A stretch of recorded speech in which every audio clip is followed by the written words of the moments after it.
Hello everyone, this is ChillTyme and today I'm going to be doing a review of a game called Taur. Without further ado, let's get into it. Taur is an action tower defense game launched in February of 2020 at the time of recording this video. The game opened with a pretty generic soundtrack, and the same goes for the story that we get introduced to early on, which was kind of a space opera outline essentially. I was expecting something along the lines of Ashes of Singularity or Stellaris in terms of the visuals, and it was a little bit like that. I mean, both have what you might vaguely refer to as attacker ships, and that's something that exists in this game too. Anyway, the types of resources that exist in the game are pretty standard, and of course you use these resources to upgrade stuff from the tech tree or modify your weapon. However, it is a multi-currency system that relies on two-factor currency, which basically means if you have sufficient amount of one but not the others, then you will not be able to make the purchase.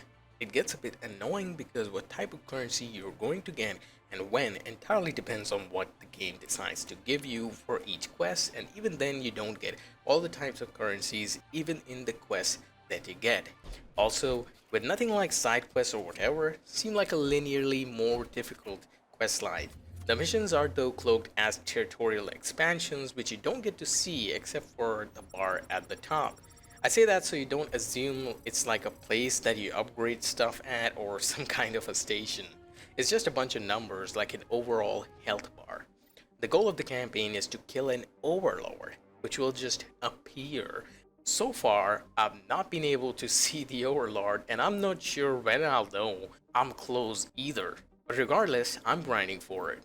A weird angle to those linear quests is that maybe in order to appear less linear, the game offers you some variations of missions. Well, 3 missions at most and 1 at least. You have to make a choice between which you want to do, and the choices are dependent on the amount of resources and territory you gain or lose with those, along with the difficulty of the level. So the even weirder angle is that with whatever choice you make, you get abandonment points for the other levels. For example, if you choose the middle one, you'll get a negative territory number for abandoning the other two, so you're always looking for the one you can gain most in without losing in others. I'm unable to really find a point for this, but yeah, it's just a system that's there. When also sometimes the abandonment points are so high, if you don't do it, even if you win something else, you're losing territory, so it's kind of like an indirect taxation. I have to mention that this is quite the tower defense game I've seen in a while. I mean, you literally defend a tower that you can see for a change. But besides that, really, instead of multiple units arranged on a track, it's just that you're padding your main tower, and the padded units are capable of different things. The game's name's pronounced like tower, so it's literally in the name. First quest that you get into feels very simple, makes you understand the gist of what you're going to be doing. The game's initial UI, though, really doesn't convey that it's going to have a low poly, flat colors kind of theme to it. It in fact came as a surprise, although not a bad one, just that the UI could be made more visually consistent. However, that simplicity does not mean the difficulty is low. There's varied environments and maps that repeat, but for having no tutorial levels, their difficulty ramps up pretty steeply. This is a bit confusing initially, but you just go along with it. Also, the destruction on the maps themselves feels very good and fleshy. The super hot style polygonal destruction looks very good even from a distance. Managing buying in-game towers to defend with researching gets tricky. Ah yes, I forgot to mention, you use those multi-currencies that I mentioned to buy defenses for yourself too, in the level itself. This, as you can guess, leads to an interesting problem.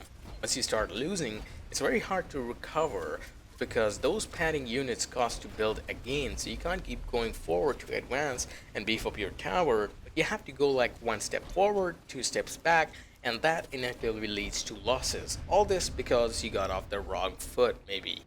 Also, losing is more punishing than winning is rewarding, which is fine usually, but the difference here is far too much as you get negative points for defeat and abandoning other quests.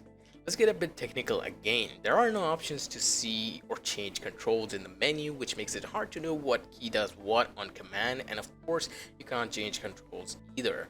That doesn't get good points from me because I feel like it's a very crucial part of games, but a lot of games do not implement these early on, and Tower definitely suffers from this issue.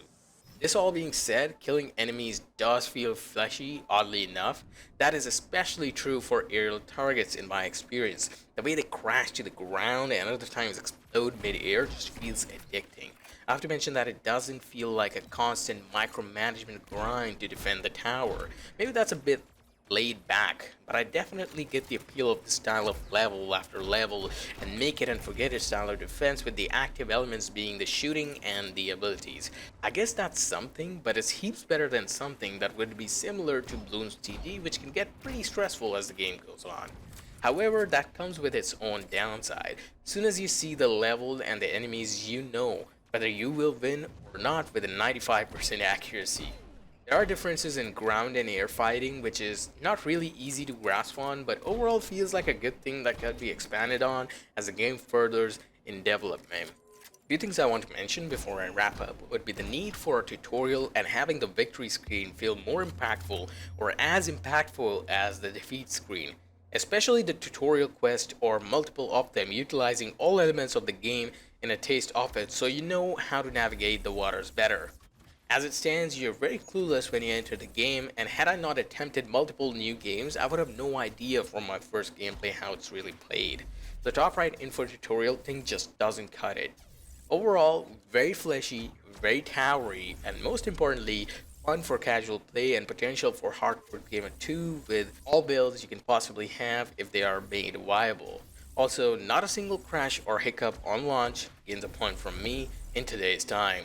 I'm definitely going to be keeping with major developments in the game as I really enjoy tower defense games that I can just kill time with or go hard on both. Worth mentioning is the fact that this game has been developed by one person in the studio going by the name of Echo Entertainment, and I've spent 10 hours in it already in a span of 3 days. For now, I'll give it a rating of 9 out of 10. Make sure to leave a like if you enjoyed the video. That's it for me. This has been ChillTyme, and join me on Discord where I announce the live streams that I do every day. The link for that will be in the description below. Ciao.